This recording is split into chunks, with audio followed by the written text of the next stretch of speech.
I hope you enjoyed the best card of 2025 so far. UFC 314 in Miami absolutely delivered, and we're going to be handing out 6 Superlative Awards to the fighters today.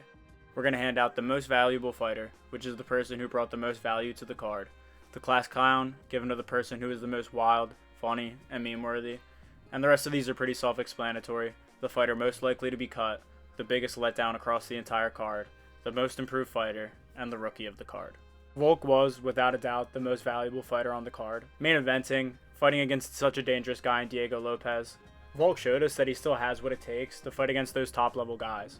There were a lot of people counting him out, and I mean, even when Diego had that knockdown in the second round, it gave me all the flashbacks to the Ilya fight, to the Makhachev knockout, and I was worried the end might be near, but Volk got his act together, regained composure, won the last few rounds, and ultimately got his belt back, like he said he would, proving everyone wrong, and giving everyone in the MMA community a true feel-good moment.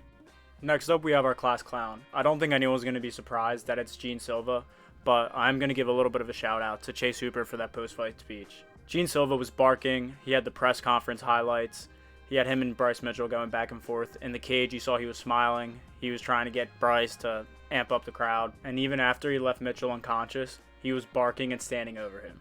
Genuinely had me worried that these guys might have to be separated after the fight. But Gene Silva knows how to sell a fight, and being a class clown isn't the worst thing in the world when you have 5 straight finishes to start your UFC career.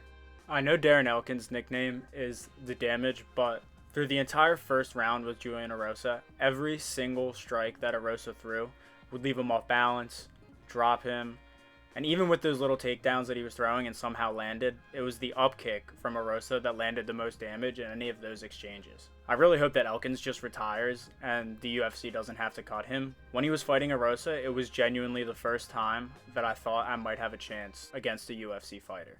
He's going to be 41 next month. He's had 30 fights in the UFC. I mean, I don't see any reason for them putting him on another card to see him get knocked out and finished. Unless you want to bring back Tony Ferguson, and then we'll see what happens. The biggest letdown of the card was easily Andrew Glenn's early stoppage in the Ige vs. Woodson fight. Ige and Woodson, very competitive fight. It wasn't like Ige had been dominating him across the fight. Apparently he was up 20-18 across all 3 scorecards. I still had it at least 19-19 going into the third. Regardless if Ige was going to go on to win the fight, I think you need to give Woodson way more of a chance to defend himself. When he's going up and about to stand up, that can't be the time when you're going to step in and stop it. He has all the right and the reason to complain. You heard it in the commentary. And it's probably the reason why Krylov ate a couple of super necessary punches from Dominic Reyes after falling face first on the ground, because there's no way that Mark Goddard was going to follow that up with another early stoppage. Chase Hooper was UFC 314's most improved fighter. I know he just beat Clay Guida and Vlad Borshev, but Jim Miller is another animal. Most fights in the UFC definitely still game regardless of his age, and he just controlled him, dominated him the entire fight.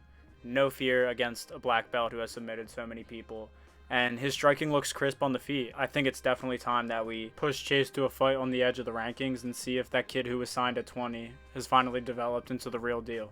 Now our rookie of the card has to go to Marco Tulio, a man who had his second fight in the UFC, second finish, and the fight with Tresean Gore, which was a little bit of a snub for fight of the night, but he really had what it took to dominate someone and throw such a high volume of strikes. I'm pretty sure he threw over 120 significant strikes in about a round and a half, and just completely dismantled Tresean Gore's face. The strike selection was beautiful. He just looked like he could throw anything he wanted. Nothing that Gore did was imposing him, and probably ended up going home to Norma Dumont that night. So he's definitely going to be the rookie of the card. Definitely see big things coming out of Tulio in the division, and I think he's going to be someone to watch for and push towards the rankings, maybe even by the end of the year. Thank you so much for watching. Let me know in the comments what you think about this card, what you thought about the superlatives and who you would have given them to, and also any superlatives you think might have been good to give out. Check us out on Instagram and TikTok, where I post the Barn Burner Gazette every week to highlight the upcoming fights, and subscribe to see some more videos in the future. Have a great day.